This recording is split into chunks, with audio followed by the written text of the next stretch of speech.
Cube. Cher public, nous vous invitons à prendre place confortablement et à fermer la sonnerie de votre téléphone cellulaire. En cas d'incident, veuillez repérer les sorties de secours les plus près de vous. Bon divertissement. 1, 2, 1, 2. OK, c'est bon, on peut y aller. Sophie Durocher. Elle met en scène les arts, la culture et la société. Une représentation pas comme les autres. Sophie Durocher. Bonjour tout le monde, j'espère que vous allez bien. En tout cas, si jamais vous me posez la question, moi je vais super bien. Je vais vous faire une petite confidence, juste entre vous et moi. Je suis la femme la plus heureuse du monde aujourd'hui, le 5 juin 2025, car dans quelques instants, je vais avoir droit à une représentation presque privée de ce qui est, à mes yeux et à mes oreilles surtout, une des, si ce n'est la plus belle chanson de toute la francophonie, toute époque confondue. C'est la chanson « Je pars à l'autre bout du monde », une chanson de Paul Darèche. Et Paul Darèche, il est avec moi en studio. Paul, bonjour. Bonjour, Sophie. Bonjour, Paul. Et avec moi aussi, Christian Turcotte à la guitare. Bonjour, Christian. Alors, d'abord, on va s'entendre. Paul, t'as un chapeau? Ouais. Christian, t'as un chapeau. Ça vous tentait pas, les gars, de m'apporter un chapeau? Parce que moi, je suis la seule fille qui a pas l'air d'une cowgirl ici. On aurait dû penser à ça. Oui. Excusez-moi, mais la prochaine fois que vous venez me voir en studio, que vous avez tous les deux un chapeau, j'exige d'avoir un chapeau. Puis à ce moment-là, moi aussi, je mettrais peut-être des petites bottes de cowboy. Christian et Paul, c'est un plaisir. Paul, t'as surpris beaucoup de gens parce qu'aujourd'hui, tu sors donc un nouvel album. Mais là, le titre nous fait peur. Un dernier « Je t'aime ». Moi, j'aime beaucoup le mot « Je t'aime », mais j'aime beaucoup moins le mot « dernier ». Pourquoi mais dernier? C'est pas vrai. Non. Je pense que les producteurs pourraient être sensationnels. Ben oui, il faut que tu leur parles aux producteurs. Tu leur dis « Qu'est-ce que c'est ça, ce titre-là? » Ou c'est quelqu'un qui a hâte que je m'en aille. Mais pourquoi donc un dernier « Je t'aime », c'est juste un clin d'œil, en fait? Ben, c'est un clin d'œil, mais c'est pas, j'aime la tourne, tout simplement. C'est pour ça que je l'ai fait. D'accord. Ça veut rien dire. Mais c'est vrai que c'est une très belle toune. Alors donc, c'est quand même un album qui marque tes 60 ans de carrière, ce qui veut dire donc que tu as commencé, tu avais 1 an. Ben non. Donc, 76 ans. Oui, comment tu vois ça, avoir 76 ans, Paul? Ben moi, je pense pas. Tu sais, les artistes, moi, au printemps, on part en tournée. J'ai 18 ans, oui. J'adore ça. Ouais. Donc, à chaque fois que tu repars, c'est comme si c'était la première fois. J'avais 18 ans, moi. L'âge, vraiment, je pense pas à ça du tout. C'est très drôle, ouais. C'est très drôle. Mais quand même, quand on dit 60 ans de carrière, c'est quelque chose, par exemple. C'est personnel, mais ça veut aussi dire que tu as traversé 6 décennies de musique au Québec. Ouais. Donc, ça veut dire que tu as vu des modes arriver, des modes repartir. Ouais.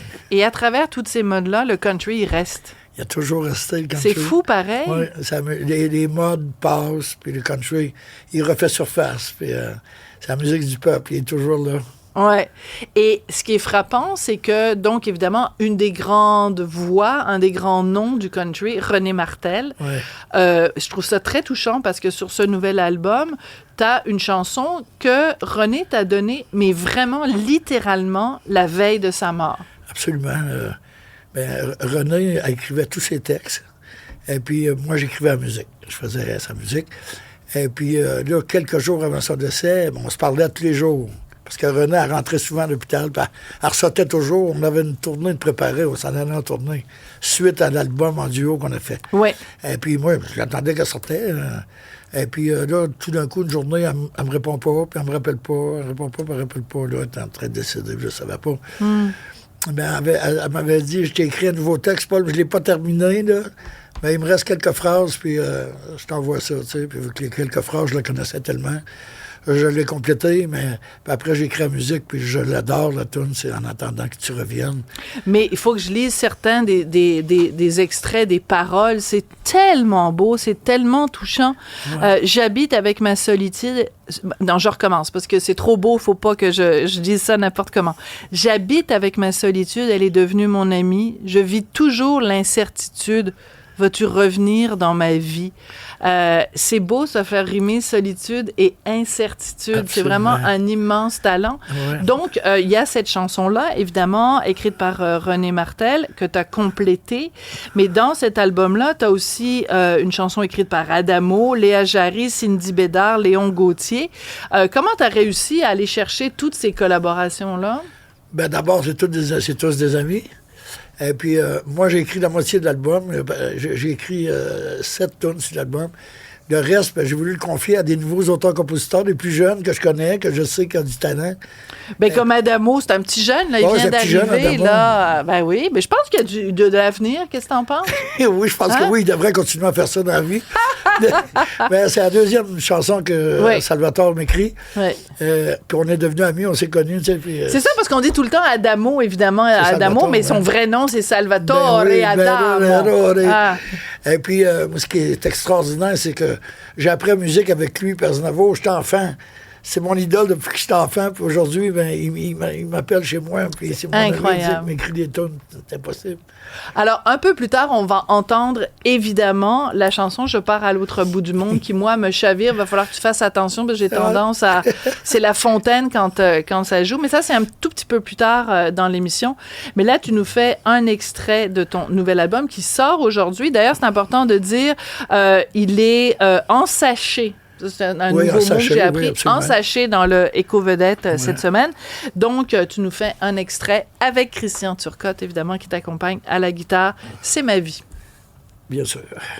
1, 2, 3, 4.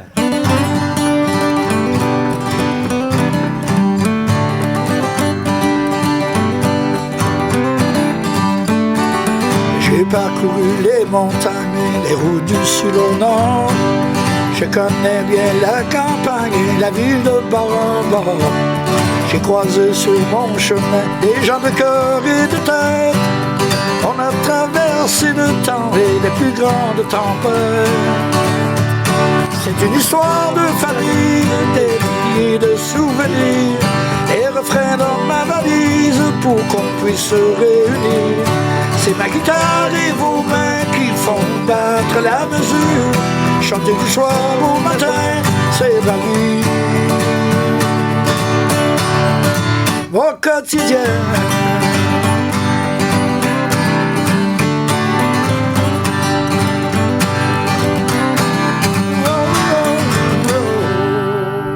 On aurait pu ça, bien sûr. Ah, ben oui, ben vous l'avez fait. Vous en avez fait juste un petit bout parce qu'il faut laisser de la place aux autres chansons aussi.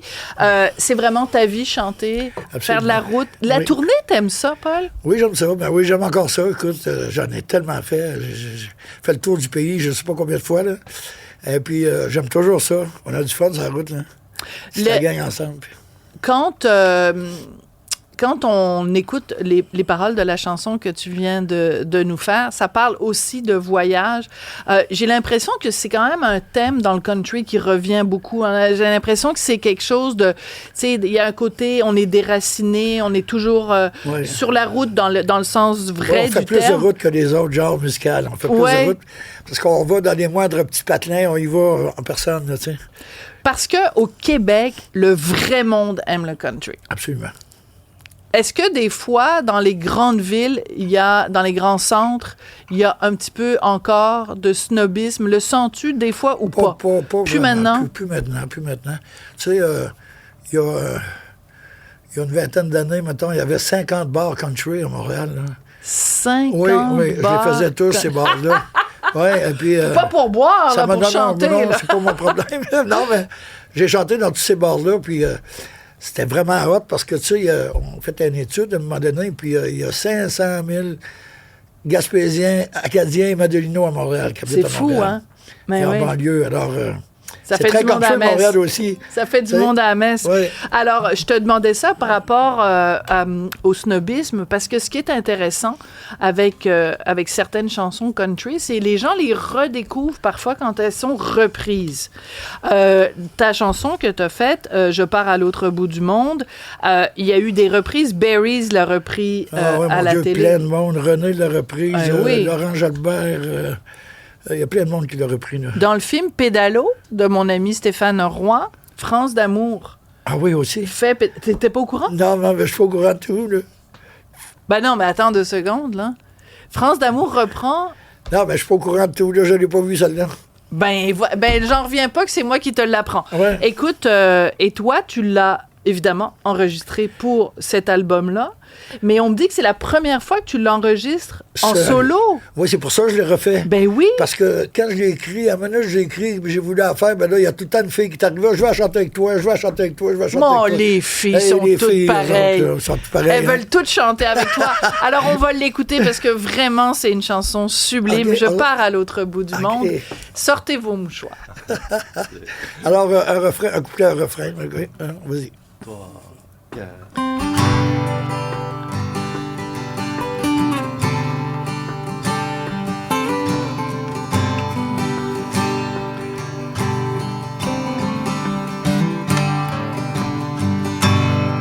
Je pars à l'autre bout du monde, sentir le vent et le marée.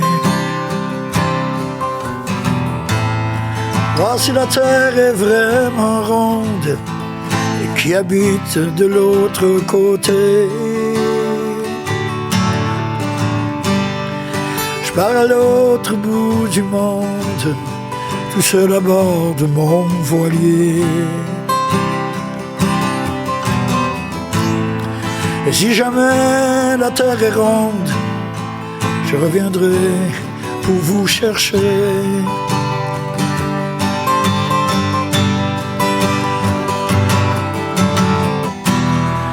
Je ferai face à l'aventure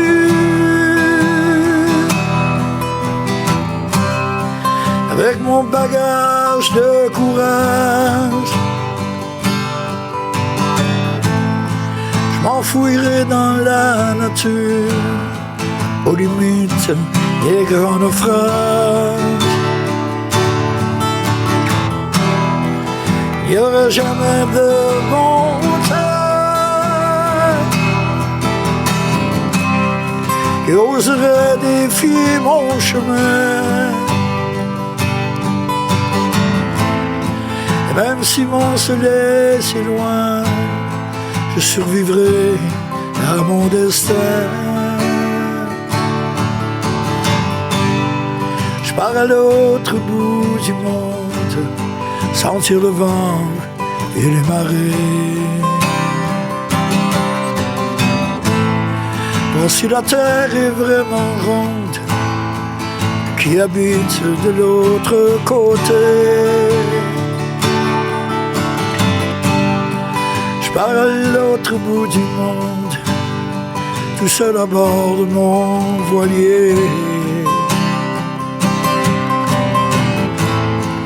Et si jamais la terre est ronde, je reviendrai pour vous chercher.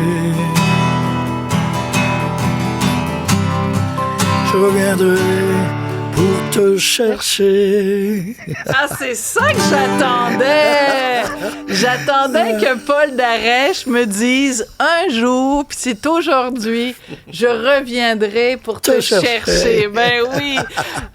Paul, c'est un immense plaisir, vraiment. Félicitations pour ces 60 ans de carrière. Merci Félicitations beaucoup. pour cet album-là, qui est plein de perles, qui est plein de Merci pépites. beaucoup. C'est vraiment absolument magnifique. Et je suis très contente que ce dernier Je t'aime ne soit pas le dernier. Oui. C'est vraiment un très grand plaisir. Merci beaucoup, Paul. Merci Christian Sophie. Turcotte. Merci à beaucoup. vous deux. Puis la prochaine fois, là, Chapeau. le chapeau. Ah ouais, c'est Le chapeau. sûr. Chez Henri et Henri à C'est Montréal sûr. ou le magasin à Québec, là, vous n'avez pas besoin de l'acheter. Non, mais on en a prévenez-moi. pour toi. On les non, a déjà. prévenez-moi, là, puis chapeau la prochaine fois. Chapeau les deux. Merci Sophie.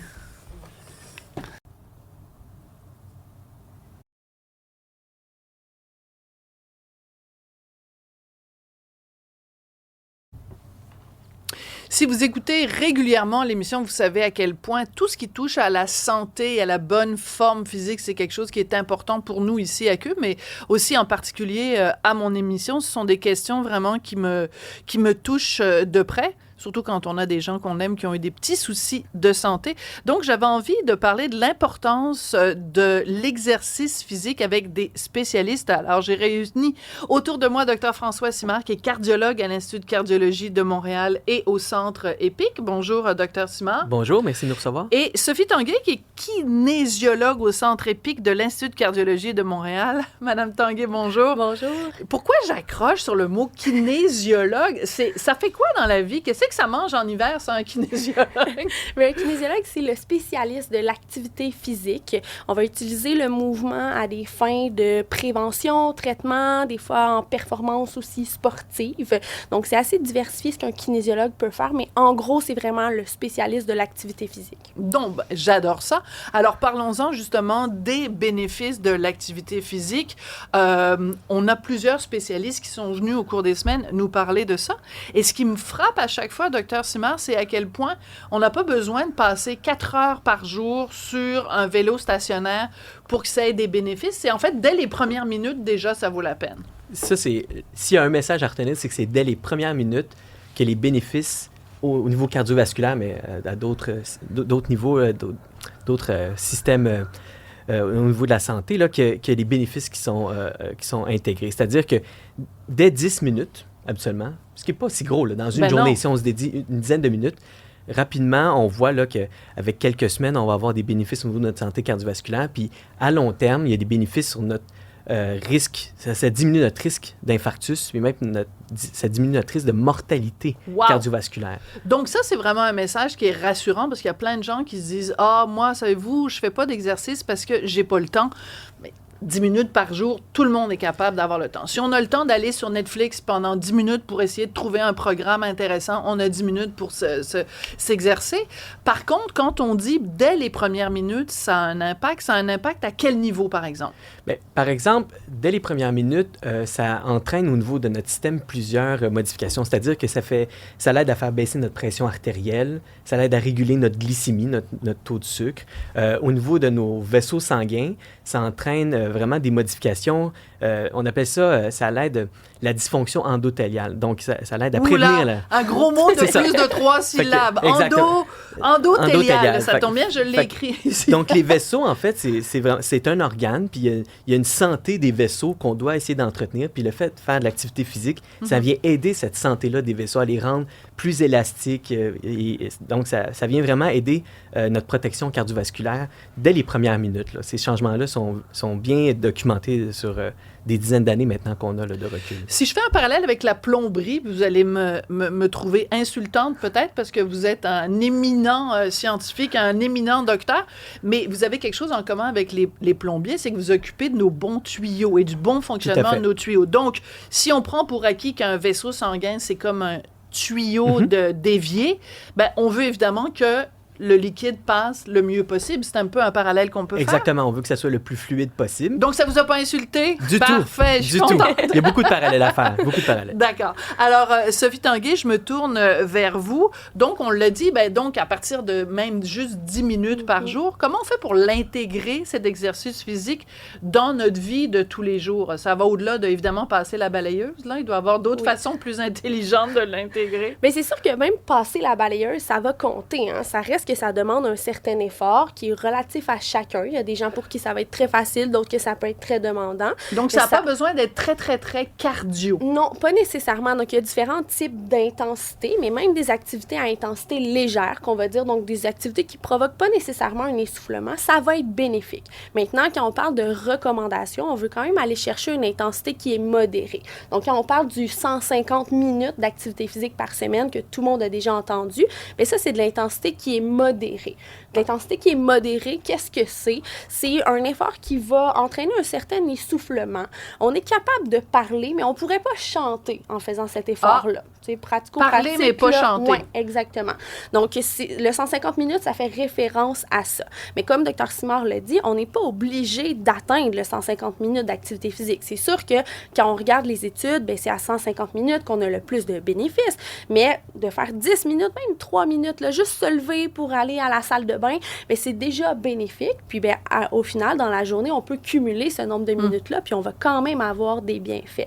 Donc, ça peut être fait vraiment de différentes façons. Tu sais, passer la balayeuse, stationner la voiture plus loin, juste se lever, tu sais, pas rester trop en position assise, faire quelques exercices de musculation.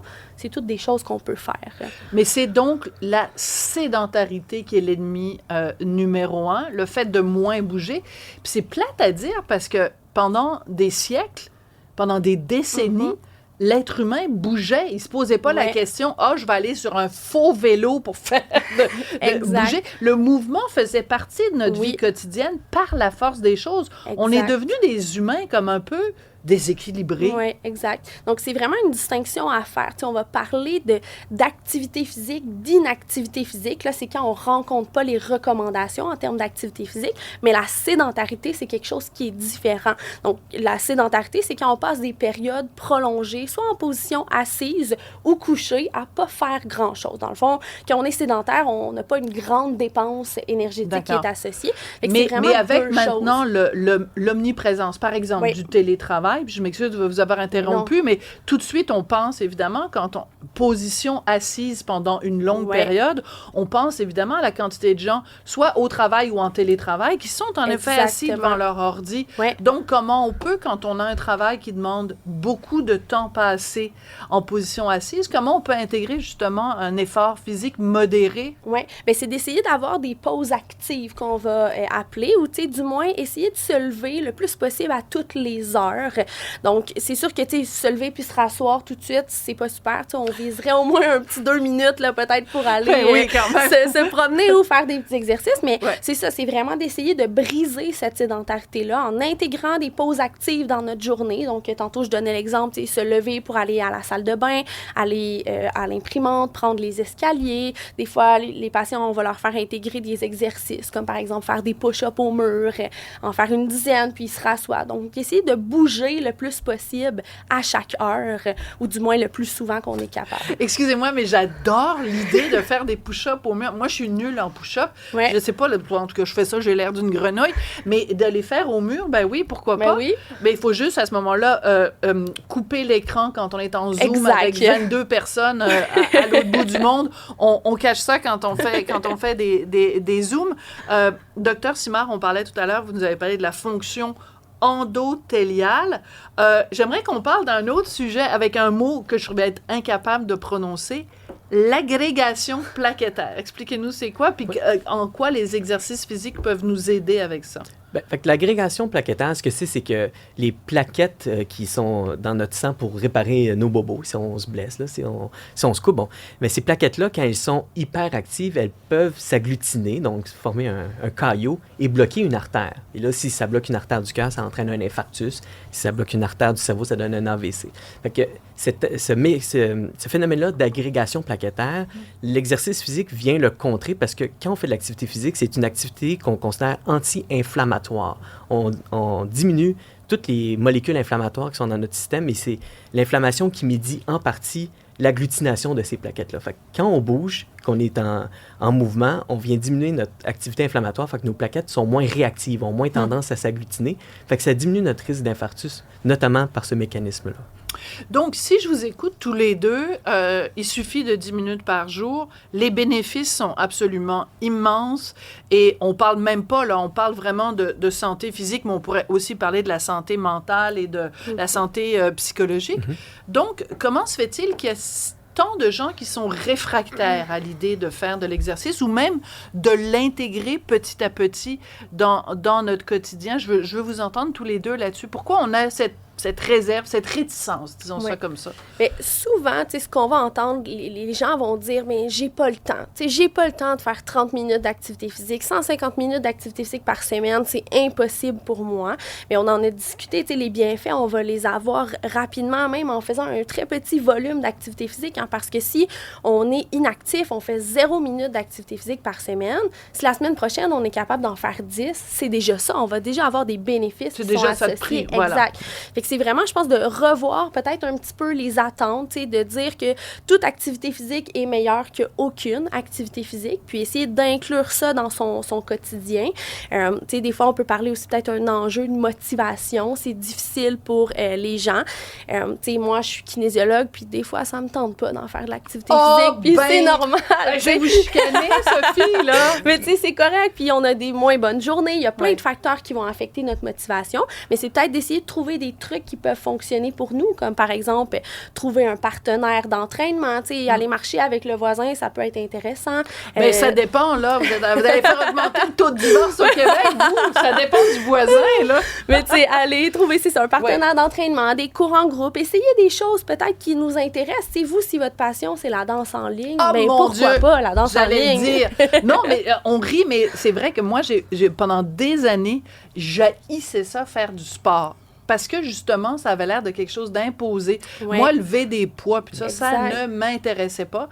Et j'ai découvert, non pas la danse en ligne, je suis désolée de vous décevoir, mais la Zumba, Oui. qui est une danse latine Ouais. qui incorpore, de la salsa, de la merengue, toutes Ouais. sortes d'affaires. Donc, je suis toujours aussi plouc qu'avant, mais au moins, j'ai du plaisir le matin. Ben Je mets oui. mes petits souliers roses de Zumba, puis en ouais donc, la Durocher s'en va danser. Ben oui, Et là, c'est je fais super. de l'exercice. Et j'ai du fun. Donc, Dr. Simard, je veux vous entendre aussi. Comment on fait pour combattre ces réticences-là? Ben, Est-ce que vous dansez la Zumba? Je ne danse pas la Zumba, malheureusement. Mais un des arguments que j'utilise, en tout cas, avec les patients, c'est que je leur explique que si on était capable d'incorporer dans une pilule les bénéfices de l'activité cardiovasculaire, de l'activité physique, sur la protection cardiovasculaire, c'est l'équivalent d'une pilule contre la pression artérielle, une pilule contre le diabète, la moitié d'une pilule contre le cholestérol. Fait que ça, là, souvent, ça motive les gens. Là. Je vois les yeux s'illuminer. C'est là, bon. Fait que, Parce que les gens, tout le monde attend la pilule miracle. Mais dans le fond, la pilule miracle, on l'a. On l'a. Mais il faut se dédier, c'est sûr. L'autre chose que j'essaie de déconstruire, c'est que les gens, initialement, ont souvent une inquiétude pour leur cœur. Des fois, ils ont peur que ça soit délétère pour eux, mais je leur dis, au contraire, là, de l'activité physique là, modérée, comme le décrit Sophie, c'est bénéfice sur toute la ligne. Fait que c'est vraiment important de commencer, on y va progressivement, mais il n'y a pas vraiment d'argument pour empêcher quelqu'un de faire de l'activité physique. Puis nous, au Centre Épique, là, on a des gens qui ont déjà fait des infarctus, qui souffrent d'insuffisance cardiaque, même des fois, ils ont déjà fait un arrêt cardiaque. Ça leur fait peur là, de recommencer. Mais quand on y va progressivement, bien accompagné dans certains cas, il découle des bénéfices, il développe des bénéfices très rapidement de ça. Ben écoutez, moi je pense qu'on va tous aller faire de la Zumba. Oui. J'invite tout le monde et votre voisin, Sophie. Je sais pas, ben moi je suis déjà mariée, mais je sais pas là, tu sais, je sais pas, tout le monde. Ah ouais, on s'en va, on va danser la Zumba, c'est bon pour notre cœur. Vraiment, ça a été une discussion passionnante et surtout, ben, on a réussi à parler d'exercice physique et de santé, de bénéfices pour la santé, en ayant constamment un sourire sur notre visage, sans avoir des mines sombres et patibulaires ou en parlant de catastrophe. Ben non, on peut prévenir justement la catastrophe. Je pense que c'est vraiment dans un esprit de prévention qu'on voulait vous parler aujourd'hui. Donc, Dr. François Simard, cardiologue à l'Institut de cardiologie de Montréal, Centre Épique, et Sophie de Tanguay, kinésiologue. Vous voyez comment, quand on respire puis qu'on prend le temps, on le dit comme il faut. Kinésiologue au Centre Épique de l'Institut de cardiologie de Montréal. Merci beaucoup à vous deux. Merci à vous. Merci. Voilà. Pas plus compliqué que ça. Très bonne. Oui. Oh my C'est God. Merci.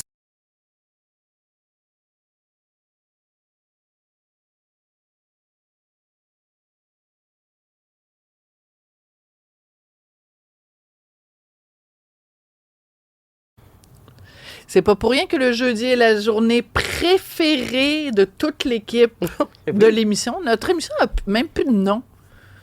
Avant, ça s'appelait « On n'est pas obligé d'être d'accord », mais là, c'est plus pertinent. Ah non, parce Maintenant, qu'on c'est est... juste Sophie Durocher. Ah, OK. Ben oui, regarde, c'est écrit là, derrière. Je pensais que c'est parce qu'on était toujours d'accord avec le sac Pas de chips. tout. Non, parfait. Non, mais c'est toujours d'accord avec Sophie Durocher non plus. Non. Caroline Pas toujours. G. Murphy, on a appris la semaine dernière ce que signifiait le G. Si vous le savez pas, ben réécoutez l'émission de la semaine dernière, maudite affaire. Ben Vous oui. aviez juste à nous écouter. Cliquez là-dessus. Chef de marque de sac de chips. C'est moi. Qu'est-ce qu'il y a de croustillant cette semaine dans l'actualité? Il s'est passé beaucoup de choses. Là, la première affaire, là, c'est que c'est une TikTokeuse qui a mis le feu aux poudres. OK? Une TikTokeuse québécoise en affirmant que les hommes du Québec sont laids et s'habillent mal. Tu sais, on a déjà eu, mettons, des Français qui venaient ici puis Oui. qui nous dénigraient. Oui. On a eu toutes sortes d'affaires, mais là, que ce soit une Québécoise qui dise ça, Ça vient de l'intérieur. ça va mal. C'est ça. Et là, ben justement, je pense que ça a peut-être un peu débordé là, dans les commentaires ou en tout cas dans les réactions parce que, à mon grand désarroi, juste avant d'entrer en ondes, je me suis rendu compte que la TikTokeuse qui s'appelle My Name is Rosé, mais qui est une francophone, avait enlevé, elle avait retiré son TikTok. Donc peut-être que là, elle assume plus ses propos. Je sais pas qu'est-ce qui s'est passé. Bon, mais on va les écouter, les propos, ou ben pas? non, mais c'est ça. Elle les a retirés. Mais Ah, les a heureusement- retirés. Non, mais je veux dire, vous tu aurais pu m'avez- faire une capture avant, là. Non, malheureusement, j'ai pas fait ça, mais je les ai notés, bien évidemment, dans mon ben article. là, Donc, quand je vais même, vous résumer. Rigueur, OK? rigueur. Rigueur. Alors là, je vais pas limiter, là, mais Non, quand même. je vais y aller. Alors, elle dit, on sous-estime comment, quand on regarde à l'extérieur du Québec, les gars sont beaux, ils s'habillent bien. Tu regardes au Québec, c'est épouvantable. Puis tu sais, je ne demande pas que les gars soient habillés en Gucci, juste un minimum de goût. Tu peux même demander à ChatGPT si tu veux qu'il te fasse un outfit. Ah oui, c'est vrai que ChatGPT, moi, quand je sais pas quoi porter le matin, je demande à ChatGPT.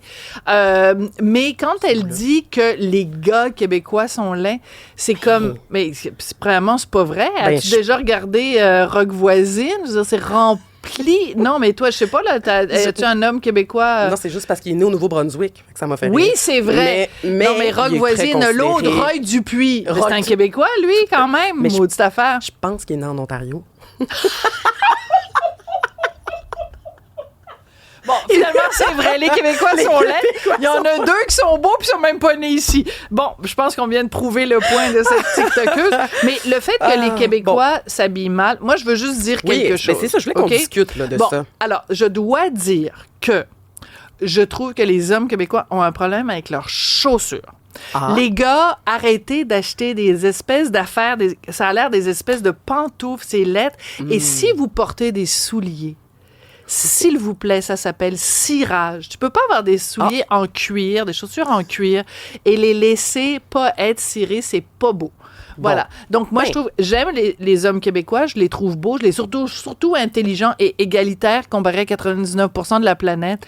On est Ça, d'accord. c'est une beauté intérieure que j'apprécie énormément. Tout à fait. Mais faites attention à vos souliers puis achetez du cirage. Moi, j'ai jamais remarqué là, le Non? soulier, non. Mais moi, j'aime le look. Je sais pas, je trouve que c'est une parfaite fusion Amérique-Europe. Là, Ben dans oui, le look on les aime. Québec. On aime les hommes Messieurs, québécois. on Ben vous aime, puis tant pis pour la TikTokeuse qui, de toute façon, a un nom anglais. Oui. Tant pis Et, pour elle. mais on a sondé quand même notre Ah. lectorat. Oui. Et 65% des gens étaient tout à fait contre. Mais ça veut dire qu'il y a quand même 35% des gens qui étaient d'accord. Qui trouve Qui trouvent que les Québécois s'habillent mal. Donc, Ouais. c'est à peu près le tiers là, des gens. Oui, c'est J'ai vrai que trouvé ça c'est un beaucoup. tout petit peu inquiétant. En même temps, c'est biaisé parce que c'est des gens qui lisent et écoutent Sac de chips. Et donc, ils sont biaisés dans le sens qu'ils aiment ça, être croustillants puis Ah. méchants peut-être. Pas Pas méchants dans le sens méchant. Là. Ouais. Hmm. Bon, prochain sujet, Kylie Jenner, qu'est-ce qu'elle a fait? Kylie Jenner, Kylie. Ben non, Kylie. mais ça Ouais, elle, va, là, là. mais le clan Kardashian-Jenner Ouais. se met sur la map là, ces temps-ci. Là, on parle beaucoup d'elle, les sœurs. Là. Alors, cette fois-ci, elle a balancé complètement toutes les informations sur son augmentation mammaire. Et ce, après avoir nié pendant des années Ah! ses chirurgies plastiques. Alors, Donc, elle nous a chirurgie menti. C'est intelligent. Oui, Euh, chirurgie. ben oui, c'est ça. Ben, en fait, c'est que Est-ce qu'on a des ils photos? gardaient ça secret. Alors, Ah, mon Dieu. ça, c'est des photos récentes de Kylie. Non, mais ça, c'est pas un avant-après, là. C'est un Non, non, non, après, ça, c'est après. un Parce que là, après-après. je veux dire, ça a l'air du double D des deux côtés, là. Et ça a été fait quand même quand elle avait 19 ans, fait que ça fait très longtemps. Et Donc, excuse-moi, elle a vraiment des gros nichons et elle essayait de nous faire croire que c'était pas que c'était le bon Dieu qui lui avait donné ça. jusqu'en 2023, Ah oui. ouais, jusqu'en 2023, elle niait, mais elle niait tout là. Tu sais, en bloc, c'est ça que je trouve intéressant, c'est qu'il y a comme un changement des Kardashians par rapport à Ouais. le secret autour de leur chirurgie L'authenticité, plastique, ouais. l'authenticité. Elle commence à le dire. Puis là, dans ce cas-ci, c'est une TikTokeuse qui a fait un TikTok très gentil. C'est encore une TikTokeuse. Ben là. oui. C'est là que je prends mes sujets. Je sais pas si vous le Oui, oui. remarquez, mais qui disait, écoute, Kylie Jenner, elle l'apostrophe là, dans son TikTok. Et Ouais. comme, je la trouve magnifique, ta poitrine. Je trouve que c'est le résultat que si on veut aller vers une chirurgie, c'est ça qu'on aimerait. Donc, est-ce que tu peux nous dire, s'il te plaît, Mais que personne ils sont s'attendait? splendides. Mais Et c'est moi, ça. c'est Mais ça. c'est Non, mais ce que je ne comprends pas, c'est que moi, j'ai aucun problème avec les gens, hommes, femmes, qui font de la chirurgie esthétique. Moi-même, je m'en ferais faire si j'avais les moyens. Regarde les paupières que j'ai, là. Sérieux, là. Ben là, Ben oui, je les ferais. Regarde, tu t'enlèves ça, regarde, tout d'un coup, je fais ça. Couper la peau là, de trop. Oui. Je fais ça, là, tout d'un coup. Ah oui, c'est magnifique. Bon. Super. Bon, mais ce que je veux dire, c'est que si vous le faites, soyez transparent. Mais c'est ça. Moi, c'est me faire mentir. Exactement. C'est ça que j'aime pas. Puis, dans toute sa réflexion, je veux dire que ce qui était intéressant quand même, c'est qu'elle a une fille maintenant qui est rendue à peu près à, je pense, 6 ans. C'est un peu tôt pour la chirurgie esthétique, quand même. Non, mais c'est ça. Elle a commencé à 19 ans. Puis là, elle disait, je réalise que si ma fille, à 19 ans, voulait se changer complètement, je serais triste, je serais dévastée. Tu sais, il y a quelque chose de savoir qu'elle s'aime pas autant tôt. Ça veut pas dire après que c'est pour ça nécessairement que tu le fais, mais si jeune, en tout cas, elle était affectée par le fait d'avoir eu elle-même une chirurgie aussitôt. D'accord. Fait que c'est intéressant. En effet, donc je le réitère, aucun jugement sur les gens qui en ont pas, qui devraient en avoir, peu importe, mais arrêtez de nous mentir, ça, on n'aime pas ça. En tout cas, ce sera dit au sac de chips, Kylie Jenner, arrête de nous mentir. Voilà, elle est sur la bonne voie. Et là, on reste dans la famille parce qu'on parle de sa grande sœur, Kim Kardashian. Moi, ça me rend de bonne humeur, là, toutes ces inventions-là. Tu te souviens, j'ai déjà parlé ici de la fameuse, du fameux soutien-gorge avec Ben oui, des faux piercing, mamelons avec un piercing. Ouais. Bon, voilà. Alors, ça, c'était une création de Kim Kardashian par l'entremise de sa compagnie Skims. Eh bien là, cette fois-ci, cette semaine, en fait, aujourd'hui même, elle met sur le marché des Hip Enhancing Padded Shorts, c'est-à-dire des shorts rembourrés pour s'améliorer ou s'accentuer les hanches. Alors, pour ceux qui ont le visuel, vous avez un exemple ici. J'en ai un autre, là. Il y en avait, en tout cas, sur leur site, il y en a où on voit le avant-après, là. Ouais. Et c'est du bon C'est pour ça qu'il faut padding, s'abonner à la station Cube Télé. Pour tout voir. Pour voir les fausses hanches. Les fausses hanches. De Kim Kardashian. Mais c'est intéressant parce que Kim Kardashian, elle est connue pour ses hanches c'est exactement absolument voluptueuses. Donc, c'est une façon de dire, vous pouvez avoir les mêmes hanches que moi en même temps. Excuse-moi de dire ça comme ça, mais si t'as un frame de chat, tu peux pas avoir ça va avoir l'air ridicule. Donc, ce serait disproportionné. Ben, c'est ça, là. J'imagine. Va falloir bien magasiner, là, peut-être. Mais effectivement, c'est brandé comme ça, là. C'est comme obtenir la silhouette sablier. J'ai quand même utilisé l'expression frame de chat en ondes. Ben, moi, j'adore cette expression-là. Ça t'a surpris? Un petit frame de chat. Un peu. Je suis pas sûre que je m'y attendais là, en ce moment, mais j'ai toujours écoute, bien la aimé dernière ça. fois, je t'ai fait une confidence. Je t'ai dit que je portais jamais de soutien-gorge. Alors après ça, utiliser l'expression frame de chat, c'est rien du tout. C'est rien. Mais est-ce que tu porterais cette gaine? Non. Non. Non, moi, j'ai appris à m'aimer. Bon. Moi, j'en ai pas besoin. Fait que... De frame de chat? Non, ma silhouette est parfaite. C'est ça que je voulais dire. Non, mais j'aurais pas besoin d'accentuer les hanches. Voilà, c'est ça. Cas, et on respecte les gens qui ont choisi de s'accentuer les hanches. Mais je trouvais ça drôle tu sais, d'un côté, t'as la transparence avec la chirurgie plastique, en même temps, voici comment ressembler à moi, qui n'est pas vous. En tout cas, mais en même temps, il y a aussi un côté dans la vie, tu sais, on se maquille, tu sais, moi, je porte des faux cils. Je veux dire, on peut être nous-mêmes, juste avec une petite amélioration. Caroline G. Murphy, toujours un plaisir de te parler. Je rappelle que tu es chef de marque du fameux sac de chips. Voilà. Bien résumé. Bien résumé. C'est drôle. Hey, c'est 180. C'était très sympa.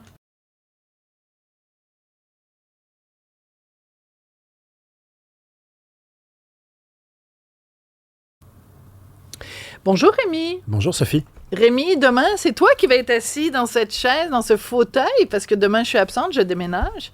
Je pense que c'est la première fois que je le dis en ondes à Cube que je déménage. Ben non, j'arrête pas de parler de ça. Et donc, tu vas faire un job extraordinaire. C'est ce qui est prévu, mais c'est une tâche difficile. Mais, arrête donc. Je te le dis. Donc, demain, ne soyez pas surpris, Rémi va être aux commandes de cette émission. Rémi, comme chroniqueur, tu veux nous parler de... Ben, c'est ça, c'est en fait en Alberta, où la première ministre, on sait qu'elle est très campée à droite, elle a décidé de bannir des livres dans les écoles. Bernard Drinville, il dit non, nous, on fera pas ça au Québec. Et encore une fois, quelle belle particularité québécoise. Je trouve qu'on se distingue.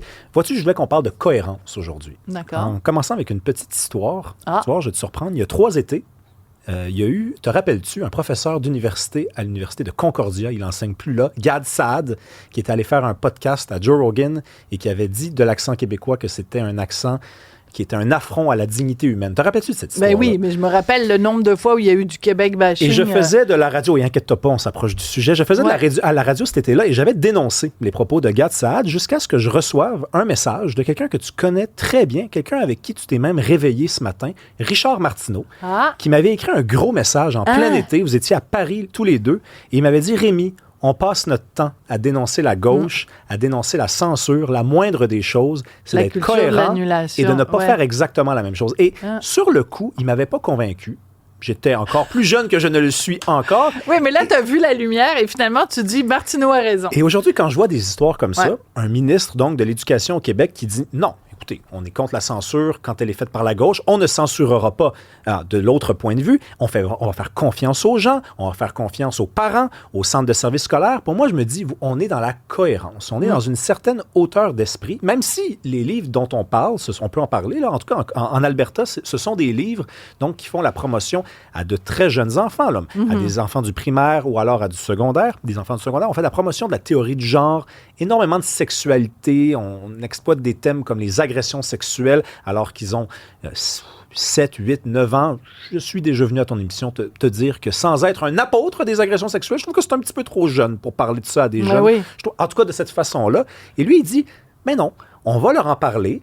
Et si les profs sont mal à l'aise, ils vont faire preuve de sens critique, et moi, je trouve ça parfait. C'est-à-dire qu'en fait, on rend ces livres-là disponibles, et après, au cas par cas, soit la commission des services scolaires, soit les professeurs, soit même dans certains cas, des fois, des parents peuvent intervenir puis dire, ben écoutez, on a un malaise avec ça, mais ce sera du cas par cas.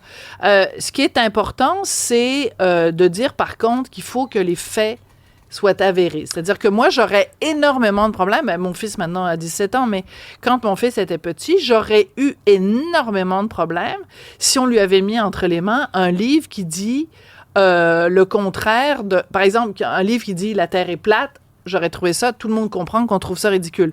Mais de la même façon, un livre qui dit il n'y a pas deux sexes ou tu peux être une fille le mardi et un garçon le mercredi, non. Je veux dire, il y a deux sexes, et toute autre idée relève de l'idéologie. Donc, si on fait de la propagande d'idéologie dans les livres, ben moi, je pense que les livres doivent être retirés ou alors ils devraient être encadrés d'une sacrée discussion. En même temps, oui, je suis d'accord avec toi.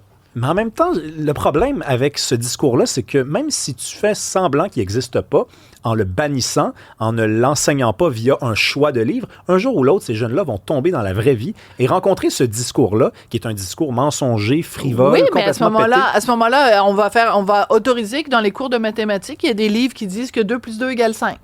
Non, mais je te dis... Parce qu'il y a peut-être des gens assez gnochons pour penser que 2 + 2 font 5. Mais c'est-tu quoi? Ah, ben, il faut respecter ça parce que c'est leur idée. Voyons. Ben non, mais je sais, mais je suis naïf et je crois qu'il existe encore une telle chose que le sens critique, qu'il y a un prof qui va leur proposer des livres pareils et qu'il y a un autre prof dans l'école qui va entendre parler de ce livre-là et qui va dire à leurs élèves, écoutez, il y a une autre version de l'histoire, il y a une autre version de ce que c'est que la science et la raison et des trucs élémentaires comme, en fait, je veux juste vous le rappeler, il y a deux sexes. Tu sais, j'aimerais ça que ça soit quelque chose comme une effervescence dans l'école, que ça bouillonne, qu'il y ait toutes sortes de choses. Que ça percole! Mais je suis peut-être naïf, ma chère Sophie. Ça se peut, hein, ça. Mais c'est-à-dire que moi, là, vraiment, la ligne que je trace, c'est entre... évidemment, je trouve qu'il faut pas bannir, puis tout ça, mais il faut aussi s'assurer qu'il y a parce que tu nous parles souvent, justement, de cohérence. Je pense aussi qu'il faut une cohérence entre... On peut pas, dans des cours de sciences, dire la science est super importante, puis il faut être rigoureux, puis tout ça. Puis après, dans d'autres cours dans l'école, sortir toutes sortes de trucs absolument farfelus. Et je reviens, parce que je trouve que c'est pertinent, à l'exemple de la Terre est plate.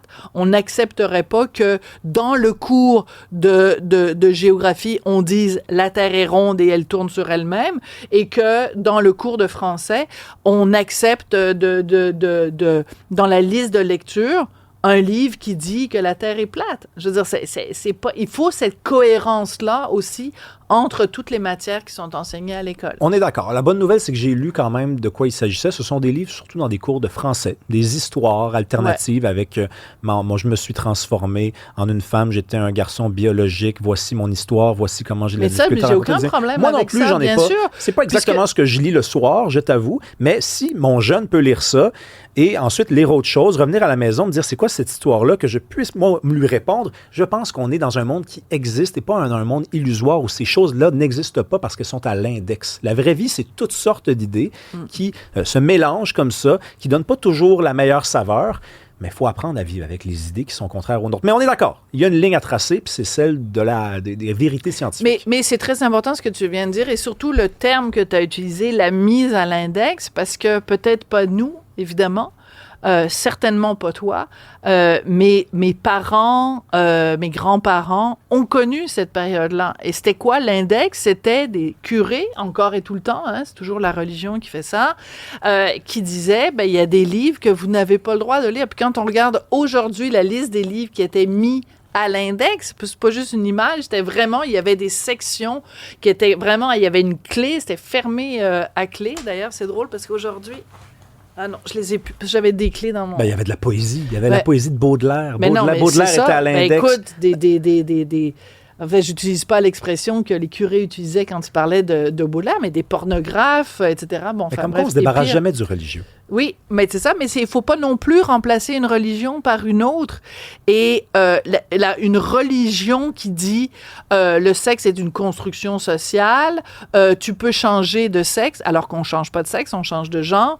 Je veux dire, c'est aussi une religion, c'est une religion idéologique, qui est pas, il n'y a pas un culte qui est relié à ça, mais ça ressemble un petit peu à ce genre d'idée quand les gens deviennent... En fait, ce que j'aime pas, c'est l'espèce d'intolérance. Moi aussi, mais la meilleure manière de répondre aux curés, c'est, tu sais quoi, c'est de rire. C'est le rire, c'est pas de faire ça. Mais tu ris des curés, tu ris de ce de leur diocèse, de leur petit texte ecclésiastique, tu ris de tout ça, tu ris, et avec ton humour, tu leur envoies un beau finger que je ne donne à personne. Évidemment, je garde mon poing fermé. Ben oui, absolument. Merci beaucoup, Rémi Villemur. Merci à Philippe Séguin à la réalisation. Merci à Hugo Veilleux. Hugo Veilleux, regarde les petits gestes qu'il me fait comme ça. Ça veut pas dire... Ça veut dire étire la sauce, Sophie, parce qu'il te reste encore du temps. Attends, je vais regarder. Il va me dire exactement combien de temps il me reste 10 secondes. Là, il est en train de faire comme la souris verte, comprends-tu? Alors, salut à Fred Bastien aussi, à la mise en ligne. Salut à notre collègue Jeff Bérard. À tout le monde, demain. Ah oui, non, c'est pas moi, c'est Rémi. C'est bon, ça, regarde. C'est sincère. Ouais. Kid.